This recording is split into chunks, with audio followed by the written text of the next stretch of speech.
Today we're going to learn about a musical form called a fugue. A fugue is basically different voices of a melody happening at the same time. Like they start out one after the other and pretty soon they're all intertwined. Kind of like we've done in class when we sing a round, or even when we do mushroom, how one group starts and then they keep going and another group comes in and then a third group comes in and pretty soon everyone's going all at once, but it sounds fantastic. That's a fugue. It's like a marriage of math and beautiful sound. Well, here's where I nerd out a little bit, but it is really like an analytical kind of beautiful wonder. So I chose one of my favorite fugues by Johann Sebastian Bach. So he looked like this. And he wrote a whole lot of fugues and preludes for the well-tempered clavier. Okay, so he wrote these before our modern piano was invented, but he played them on a keyboard type of instrument. More like a harpsichord, probably. But anyway, I have chosen a fugue in C sharp minor. Now, most of his fugues and fugues of other composers were 3 parts. So you'd have a low voice, a middle voice, and a high voice, kind of all intertwining like 3 strings.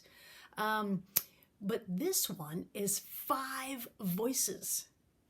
Now that is a real challenge when you only have 2 hands. So before we hear it, I want to kind of break it down a little bit and then let you listen and see if you can hear all the parts. Okay? So at the beginning of a fugue, the first section is called an exposition. And this is where all the parts are laid out. In this case, Bach chose the theme that sounds like this.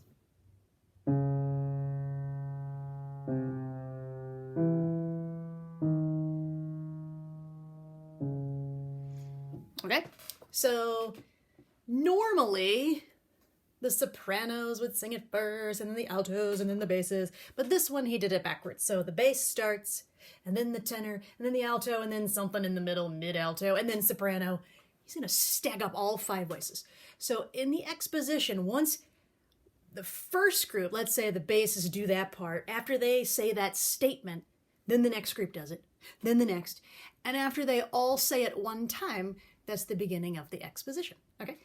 But it's easier to see on paper. So here is my score.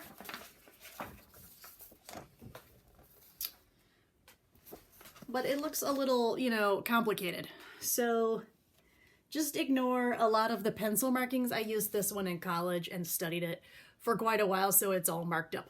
Because every week I would take it into my piano teacher and she would add extra things to start working on, and there's a lot on there. So I made a copy. Here we go. Here's page 1. So here's the first theme. I put the fugue theme in pink. So here's the first one again.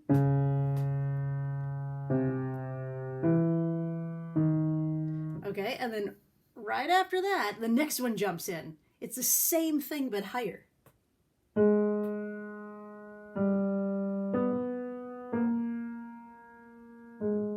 And then here comes the third one.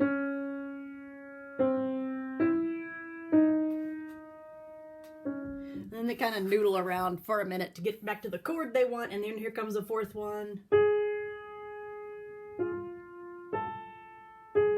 And here's the fifth one.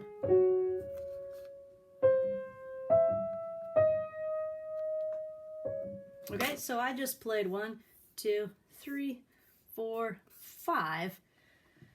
All 5 voices coming in for the first time. So this is all exposition, okay? So it's not, there's other notes along with it. You'll be able to tell. Okay. So then that theme keeps going for a while. It keeps fuguing out, right? Until we turn the page. It seems like it's all about that. But then when we get to the second part of a fugue, that should be the development. And it is. Bach did write a development. But in our development here, he's stuck in another part, like another fuguing part. Sometimes you have a little counter subject, which is related to the subject. That's the theme, it's called a subject. But in this case, it's kind of just new material. So the second one is in yellow. And it's just kind of like a, you know, the first one was slow and pretty, so the second one is moving a little quicker. Sounds like this. Okay, and then it happens again down here. Okay, and then again. Up high. The amazing part is, while all that noodling is going on, we're still hearing the first theme, the first subject. So they're going to be happening at the same time. We now have 5 voices doing the first subject and 5 voices doing the second little noodle thing, and they're all intertwined. Okay? Now, that wasn't exciting enough for Bach. He was brilliant and analytical, so he's like, I'm going to throw in a third fugue subject. Bah! It's mind-blowing, and it's awesome. Here's the third one, is in green. Sounds like this. And then here it is in a higher voice. Right, a little bit different. Here's one in the middle. Okay, but he didn't treat that in isolation. It wasn't like, everybody do the first subject. No, everybody do the second subject. Everybody do the third. No, now they're all mixed. And so when I tried to mark them all in the score, it was really hard because there were fugue subjects all over the place. I wish that I thought to do it with strings. That would make more sense next time. So the pink is always the first subject, but like even right here, you can see the first subject's up high, the second subject's in the middle, and that third subject is introduced right there. So all 3 happening at once. So many layers. So then he winds up, you know, to a big to-do. Shoo! All this development is crazy with 3 themes going on. And finally, at the end, something interesting happens. He's thinking, how do I wrap this up? I've got the most complicated fugue ever. Now what? So to wind it down, he kind of gets rid of the second one. And we're down to just the first and third subjects. But he puts it in stretto, both of them, in stretto. And stretto means when you have a subject, you know, at the beginning, when one finished, the next one started. But in stretto, they overlap. So one starts, another starts, another starts, another starts.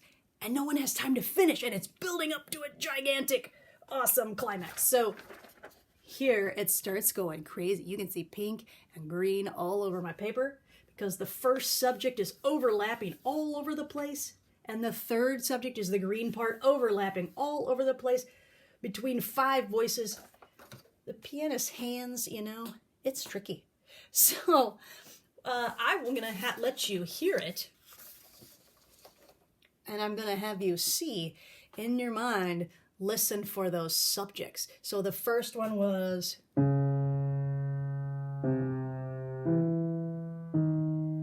hear that pattern about 3 million times. Second subject was... And third... To me, that's easier to hear because it's a repeated note. It sounds like the trumpet's coming in. Yeah.